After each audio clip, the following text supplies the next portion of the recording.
Assalamualaikum warahmatullahi wabarakatuh. Halo guys, kembali lagi dengan saya. Di video kali ini saya akan menjelaskan materi tentang persamaan vektor suatu bidang datar dan sudut antara dua bidang.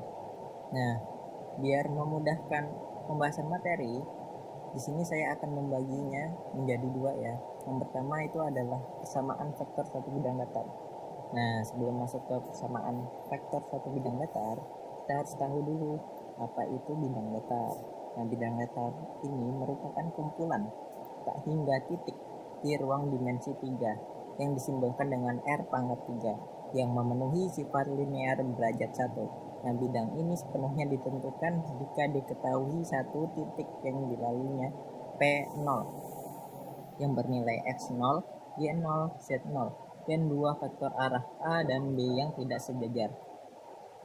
Nah, kemudian ada pengertian dari vektor posisi yang disimbolkan dengan R adalah vektor yang berpangkal di titik asal 0,0,0 dan berujung pada titik sebarang P, X, Y, Z pada bidang datar. R sama dengan X, Y, Z. Persamaan vektor bentuk parameter adalah cara fundamental untuk mendefinisikan bidang. Persamaan ini menyatakan bahwa vektor posisi R itu didapat dari setiap titik P pada bidang dapat dicapai dengan menjumlahkan vektor posisi titik awal P0 dengan kombinasi linear dari dua vektor arah A dan B. Nah, jika P0 adalah vektor posisi titik P0, maka persamaan vektor bidang datar itu dapat ditulis dengan R sama dengan P0 ditambah lambda A ditambah mu B. Nah, di mana lambda dan mu ini adalah parameter skalar sebarang. Untuk lambda dan mu itu elemen dari ruang datar. Nah, perlu kalian ketahui bahwa lambda di sini menjadi parameter pertama dan mu atau mo bacanya mo atau mo ini merupakan parameter kedua. Nah, persamaan parameter atau bentuk komponen ini merupakan bentuk skalar yang diperoleh dari penguraian persamaan vektor berdasarkan komponen X, Y, dan Z. Nah, penguraian ini menghasilkan rumus X sama dengan X0 ditambah lambda A1 ditambah mu Y1. Kemudian Y sama dengan Y0 ditambah lambda A2 ditambah mu B2. Kemudian Z itu sama dengan Z0 ditambah lambda A3 ditambah mu B3. Nah, kemudian ada faktor normal disimbolkan dengan N dan persamaan kartesius. Nah, kita bahas dulu faktor normal. Nah, faktor normal ini merupakan vektor yang memiliki kedudukan tegak lurus atau ortogonal terdapat terhadap bidang datar di setiap titiknya. Nah, faktor normal ini sama dengan A, B, C diperoleh dari perkalian silang. Nah, jadi faktor normal ini diperoleh dari perkalian silang antara A cross B, antara vektor A cross vektor B. Nah, perkalian silang ini dihitung menggunakan determinan matriks. Jadi vektor A dan B itu dijadikan sebuah determinan atau dihitung menggunakan determinan matriks dengan N sama dengan I jika A1, A2, A3 itu merupakan baris pertama dan baris keduanya itu B1, B2, dan B3. Kemudian ada persamaan kartesiusnya yaitu A dikalikan dengan X min X0 ditambah B dikalikan dengan Y min Y0 ditambah C dikali dengan Z min Z0 sama dengan 0. Nah, persamaan kartesius ini kita masuk ke persamaan kartesius. Nah, persamaan kartesius ini bentuk normal, bentuk utama. Persamaan ini diturunkan dari kondisi fundamental bahwa vektor P0 P sama dengan R min P0 yang berada pada bidang harus tegak lurus terhadap vektor normal N. Nah, hasil perkalian titik dari dua vektor tegak lurus adalah 0. N dikalikan dengan R min P0 sama dengan 0. N dikali dengan R min P0 sama dengan 0. Nah, ini sama ya. Typo ini dua kali. Nah, kemudian jika N sama dengan A, B, C, dan P0, X0, Y0, Z0, maka A dikalikan dengan X min X0 ditambah B dikalikan dengan Y min Y0 ditambah C Z min Z0 sama dengan 0. Nah, ini sama seperti yang tadi rumusnya. Nah, kemudian bentuk utama atau umum kartesius itu ada AX ditambah BY ditambah CZ ditambah D sama dengan 0.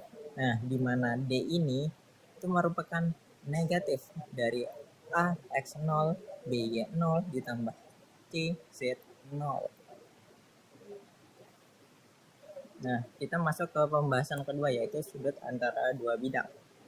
Nah, perlu kita ketahui bahwa sudut ini merupakan perlu kita ketahui bahwa sudut A atau sudut ini biasa disimbolkan dengan huruf alfa antara dua bidang datar N1 dan N2 adalah sudut lancip terkecil. Alfa itu kurang dari 0 derajat dan alfa itu lebih dari 90 derajat yang dibentuk oleh perpotongan kedua bidang. Nah, sudut ini ditentukan dengan menghitung sudut antara faktor-faktor normal dari kedua bidang N1 dan N2. Misalkan N1 memiliki norma N1 sama dengan A1, B1, C1 dan N2 memiliki norma N2 sama dengan A2, B2 dan C2.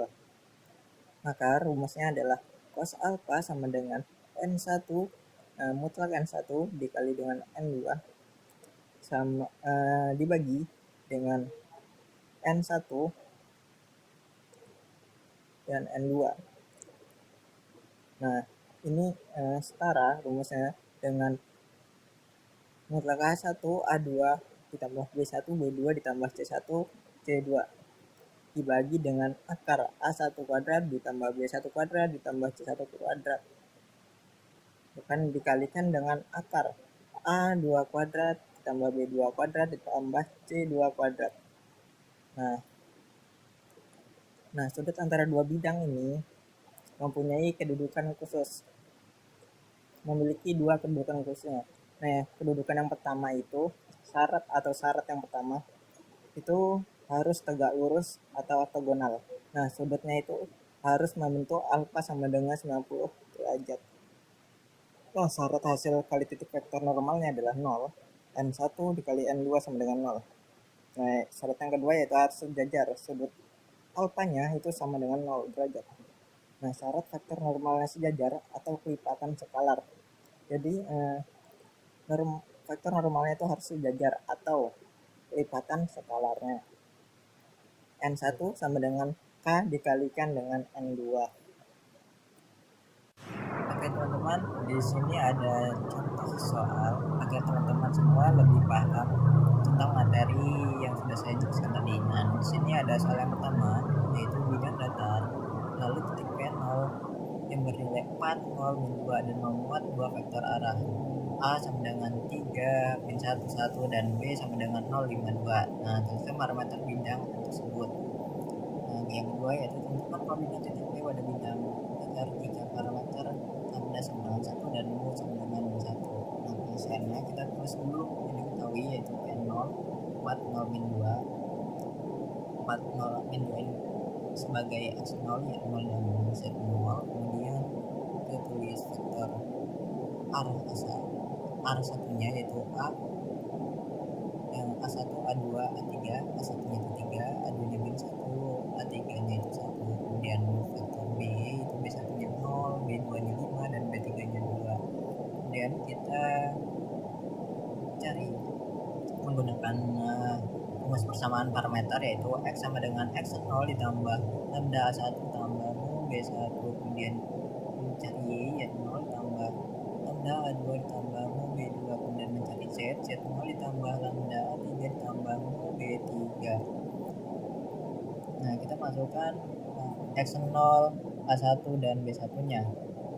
X0 nya itu bernilai 4, A1 nya itu bernilai 3, kemudian B1 nya itu bernilai 0.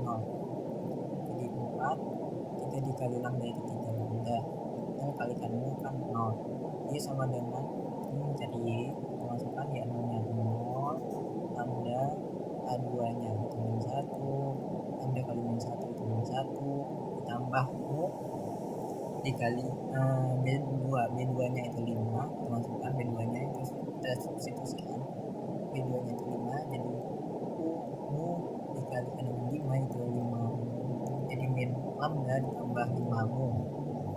Kemudian untuk nilai z nya itu sama dengan z0 nya itu min 2 ditambah lambda 3 nya itu 1, jadi lambda kali 1 itu lambda, B3 nya itu 2, jadi mu dikalikan dengan 2 jadi 2 mu, jadi z nya min 2 ditambah lambda ditambah 2 mu. Nah di sini inilah yang kita namakan persamaan parameternya. X sama dengan 5 ditambah 3 lambda, Y sama dengan min lambda ditambah 5 mu, kemudian untuk Z sama dengan min 2 ditambah lambda ditambah 2 mu. Nah setelah kita menentukan persamaan parameter, kita harus menentukan titik P pada bidangnya. Nah titik P nya itu pada bidang, nah parameter lambdanya itu sama dengan 1 dan mu nya sama dengan min 1. Jadi kita tinggal masukkan atau kita substitusikan lambdanya itu menjadi 1 dan mu nya itu menjadi min 1. Lambdanya kita ubah menjadi 1, lambdanya ubah kita jadi 1, mu nya jadi min 1, 1 dan min 1 seperti ini. Nah terus kita operasikan seperti biasa, 3 kali 1 3, 3 tambah 4 itu 7, Y nya yaitu 5 dikalikan min 1 itu min 5, min 5 ditambah min 1 itu min 6, kemudian Z min 2, 1, min 2 dikali min 1 itu min 2, jadi min 2 ditambah 1 itu min 1, min 1 min 2 itu min 3. Jadi nilai koordinat titik P pada bidang datar adalah X nya itu 7, Y nya itu minus 6, dan Z nya itu min 3.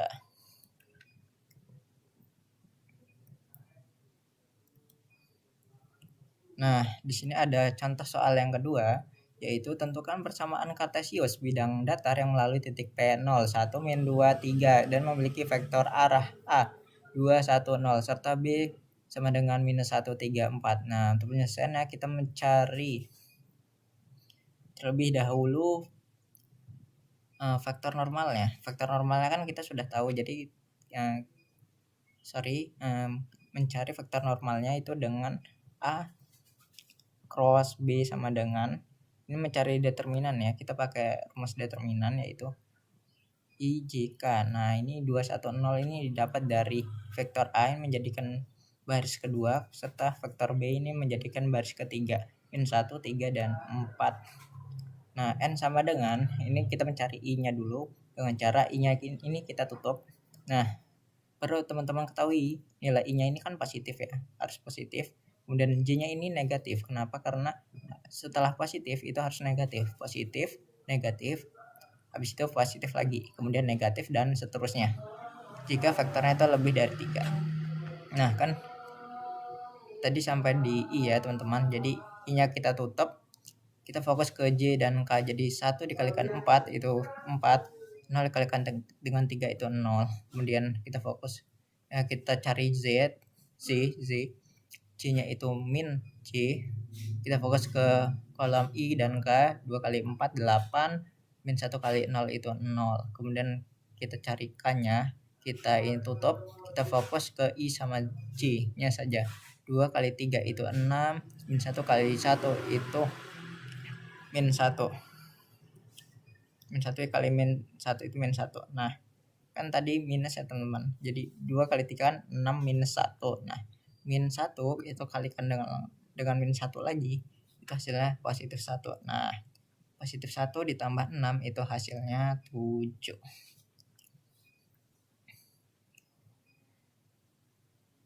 Jadi jadi nilai A, B, dan C besarnya itu adalah A nya itu secara turut-turut ya teman-teman, 4, min 8, dan 7. A nya itu 4, B nya min 8, C nya itu 7. Nah kemudian kita masukkan ke persamaan kartesius. Nah untuk persamaan kartesius sendiri itu rumusnya A sama A dikalikan dengan X min X0 ditambah B dikalikan dengan Y min Y0 ditambah C dikalikan dengan Z min Z0 sama dengan 0 dengan P0 itu 1 min 2 dan 3 ya P0 nya. Nah kita kalikan, kita masukkan A nya itu 4, B nya itu min 8, C nya itu 7. Kemudian kita masukkan juga X0 nya, X0 nih, X0 nya 1, Y0 nya itu min 2 dan Z0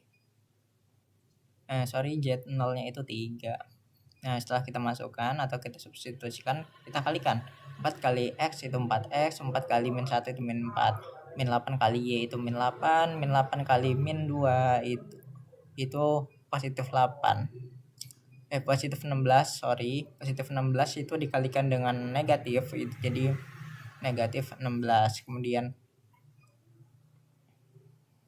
Kemudian kita kalikan 7 kalikan dengan Z itu 7Z, 7 kalikan dengan min 3 itu hasilnya min 21. Nah jadi persamaan kartesiusnya adalah 4X min 4 min 8Y min 16 ditambah 7Z min 21 sama dengan 0. Min 21 ya nih. Ini salah penulisan. Next, lanjut ke soal yang terakhir, yaitu tentukan besar sudut antara bidang datar kongruen X tambah Y ditambah Z sama dengan 1 dan bidang N2 atau bidang datar yang kedua yaitu kongruen X min 2Y ditambah 3Z sama dengan 5. Nah untuk penyelesaiannya itu kita tentukan dulu vektor normalnya. Nah vektor N1 nya itu ini ya teman-teman, XY tambah Z. Ini kita lihat koefisiennya. Nah koefisien X ini kan nggak ada nilainya tuh di sebelum X, jadi nilainya 1 ya. Jadi 1, Y-nya itu 1, Z-nya itu 1. Kemudian N2-nya itu 1 X-nya. Nah, Y-nya ini kan ada nih minus 2, jadi minus 2 Y-nya. Kemudian Z-nya itu 3. Nah, setelah itu kita harus cari perkalian titik dan panjang vektor. Kenapa? Karena kita nanti hasil akhirnya atau rumus yang kita pakai itu adalah rumus kosinus sudut ya teman-teman. Jadi kita harus tahu dulu perkalian titiknya dan panjang vektor normalnya. Nah kita kalikan titiknya dulu, N1 kalikan dengan N2 ini ya teman-teman, 1 kalikan dengan 1 itu 1, 1 kalikan minus 2 itu min 2, 1 kalikan dengan 3 itu 3, jadi 1 min 2 itu 1 ditambah 1 minus 2 itu minus 1, minus 1 ditambah 3 itu 2, positif 2. Nah kemudian kita hitung panjang vektor normal N1 dan N2 nya. Nah untuk panjang normal N1 nya sendiri adalah rumusnya kan akar X1 X kuadrat ditambah Y kuadrat tambah Z kuadrat ya, atau A kuadrat B kuadrat C kuadrat gitu. Nah jadi ini X nya ini 1 ya, kita masukkan aja ini terus kita kuadratkan, 1 kuadrat tambah 1 kuadrat tambah 1 kuadrat hasilnya 3. Jadi akarnya jangan lupa jadi akar 3. Kemudian N2 nya sama dengan akar 1 kuadrat yang kita masukkan, 1 kuadrat min 2 kuadrat dan 3 kuadrat. 1 kuadrat itu 1 min 2 kuadrat, min 2 kali min 2 itu 4, 3 kali 3 itu 9, jadi 1 kali 4 itu 5, 5 tambah 9 itu 14, jadi akar 14. Nah setelah dapat panjang vektor normal, barulah kita bisa menghitung kosinus sudut cos alfanya. Nah untuk rumusnya sendiri yaitu cos alfa sama dengan hasil perkalian titik N1 dikalikan dengan N2, kemudian panjang vektor normal N1 dikalikan dengan panjang vektor normal N2 sama dengan, nah ini mutlak ya teman-teman, mutlak perkalian titiknya. Jadi hasil perkalian titiknya ini dimutlakkan, kita masukkan 2, jadi mutlak 2 sama dengan hasil N1 tadi kan panjang faktor normal N1 nya kan akar 3, jadi kita masukkan akar 3 dikalikan dengan akar 14, N2 nya kan akar 14, jadi kita kalikan akar 14, 3 kali akar 14 itu akar 42. Nah mutlak 2 itu nilainya 2, jadi 2 per akar 42. Nah kemudian alfa sama dengan arc cross ini menjadi arc cross 2 per akar 42. Nah, arc cross 2 per akar 42 ini nilainya sekitar 72,02 derajat. Oke teman-teman, mungkin cukup sampai di sini videonya. Terima kasih teman-teman semua yang telah menyaksikan. Sampai jumpa di video berikutnya.